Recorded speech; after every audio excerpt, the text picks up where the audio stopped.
अस्सलाम वालेकुम, मैं मोहम्मद इमरान। तुसीं यूट्यूब चैनल इमरान टावरी जी। दोस्तों, जिस तरीके असी पोल्ट्री के हवाले नाल वीडियो बनाते हैं और जिहड़े अज असी पोल्ट्री दे विच ज़्यादातर मैडिसन किहड़ी इस्तेमाल की वेंदी है और ज़्यादा मैडिसन किहड़े दिनों ते इस्तेमाल की वेंदी है, इंशाअल्लाह उस दे हवाले नाल गल करांगे।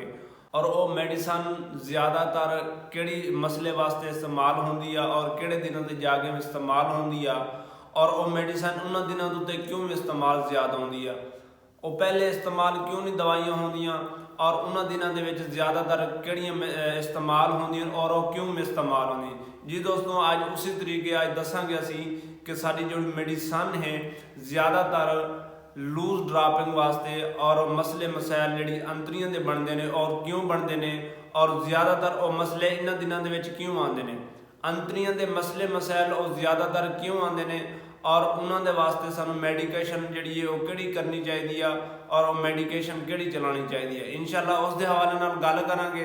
और जी कि तुहानूं दस्सिया कि लूज ड्रापिंग जी खास तौर 30 दिन तो बाद जो जानवर होंदा वा तैयार और वो लूज ड्रापिंग जी ज़्यादा हो जाती है, वो अंतरी के मसले मसैल जोड़े ने वो ज़्यादा हो जाते हैं। और क्यों ज़्यादा हो जाते हैं, जो सारी फीड जी फिनिशर चलती आ और ग्रोर तो फिनिशर फीड आती आ, फिनिशर फीड दे विच प्रोटीन लेवल जोड़ा वा वो ज़्यादा होंदा वा और ज़्यादा होने नाल लीवर और गुरदे और अंतरी के मसले मसैल ज़्यादा होंदे ने।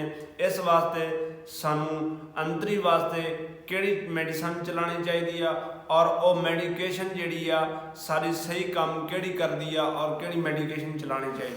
हालांकि अंतरी पहले भी खराब होंदी आ और पहले जड़ियाँ मसले मसैल बनते हैं वो ज़्यादा नहीं बनते और जोड़े अंतरी के मसले मसैल बनते हैं वो 30 दिन तो बाद जोड़े अंतरी के मसले मसैल बनते हैं वो ज़्यादा बनते हैं।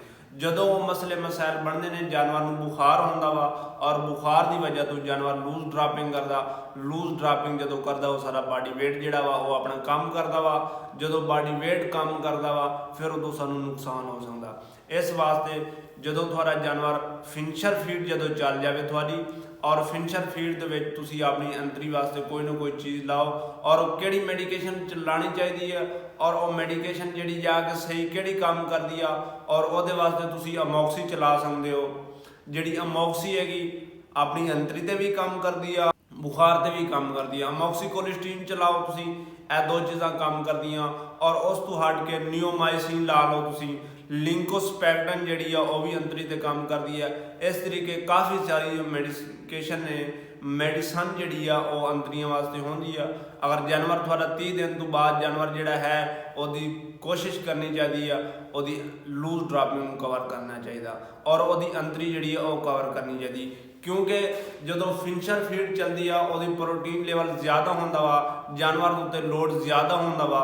इस वास्ते तुसी नाल सपोर्टेड चीज़ां भी लाओ। अजकल जी अडीनो जी अडीनो दे मसले मसैल बने हुए ने और अडीनो वास्ते मैं पिछले दिनों जी वीडियो बनाई सी और काफ़ी दोस्तों के कमेंट भी आए सी कि वाकई अडीनो आ रही है, इस तरीके ही मसले मसैल बन रहे हैं और अडीनो का कोई एंटीबायोटिक नहीं हैगा क्योंकि वो सपोर्टेड हैगी। सब तो पहले जानवर जोड़ा अडीनो वाला लीवर डैमेज करता वा और जो लीवर डैमेज करता वा फिर नाल गुर्दे उठा देंदा वा।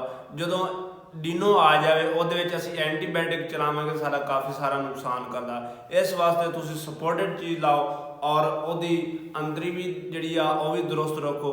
अगर थोड़े जहा टाइम गुजर जाता डीनो का तो फिर वो वास्ते तुसी नियोमाइसिन और बुखार वास्ते कोई ना कोई और नॉर्मल डोज रख के बुखार वास्ते कोई भी तुसी चीज़ दे सकते हो। इस वास्ते अगर कोई मसला आता वा और जी लूज ड्रापिंग आ वो 30 दिन तो बाद जी वो ज़्यादा हो जाती है और वो ज़्यादा होने की वजह तो सारा वजन जोड़ा काफ़ी सारा लूज कर सकता। इस वास्ते तुसी अपनी अंतरी वास्ते कोई ना कोई चीज़ चलाओ। और उस तो पहले जोड़े मसले मसैल बनते हैं, हालांकि इकोलाई भी आती आ और काफ़ी सारे मसले मसैल बनते हैं। ज़्यादातर मसले मसैल जोड़े 30 दिन तो बाद चलाया जाता है तो उन्होंने यही चीज़ चलाई जाती अंतरी वास्ते। अगर अजकल सर्दियाँ ने सर्दियों के तुसी खास तौर वेंटिलेशन को कवर रखा किया करो, जितनी थोड़ी वेंटिलेशन बेहतर होएगी उतना जानवर थोड़ा ठीक रहेगा, क्योंकि ਜਦੋਂ ਤੁਹਾਡੀ ਵੈਂਟੀਲੇਸ਼ਨ ਠੀਕ ਨਹੀਂ ਤੇ ਜਾਨਵਰ ਤੁਹਾਡਾ ਖੁਦ ਬ ਖੁਦ ਠੀਕ ਹੈ। ਮੈਂ ਪਿਛਲੇ ਦਿਨਾਂ 'ਚ ਵੀਡੀਓ ਬਣਾਈ ਸੀ ਕਿ H9 ਦੇ ਹਵਾਲੇ ਨਾਲ ਮੈਂ ਗੱਲ ਕੀਤੀ ਸੀ ਕਿ ਜਿਤਨੀ ਤੁਸੀਂ ਵੈਂਟੀਲੇਸ਼ਨ ਜਾਨਵਰ ਨੂੰ ਬਿਹਤਰ ਦਿਓਗੇ ਉਤਨਾ ਜਾਨਵਰ ਤੁਹਾਡਾ ਠੀਕ ਰਹੇਗਾ।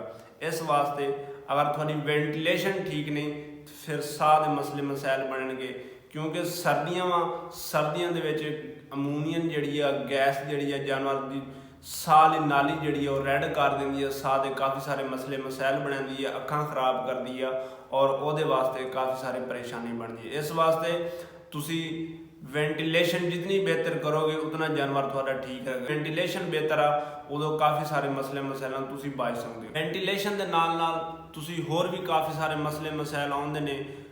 ਤੁਸੀਂ ਜਾਨਵਰਾਂ ਦੇ ਉੱਤੇ ਖਾਸ ਤੌਰ ਤਵੱਜੋ ਕੀਤੀ ਕਰੋ। ਜਦੋਂ ਚੱਕਰ ਲਾਉਣਾ ਹੁੰਦਾ ਜਾਨਵਰ ਉੱਤੇ ਕੱਲੀ ਚੀਜ਼ ਵੇਖੀ ਕੀਤੀ ਕਰੋ ਔਰ ਜਾਨਵਰ ਦੀ ਬਿੱਠਾ ਚੈੱਕ ਕੀਤੀ ਕਰੋ ਕਿ ਜਾਨਵਰ ਲੂਜ਼ ਡਰਾਪਿੰਗ ਨਾ ਕਰੇ।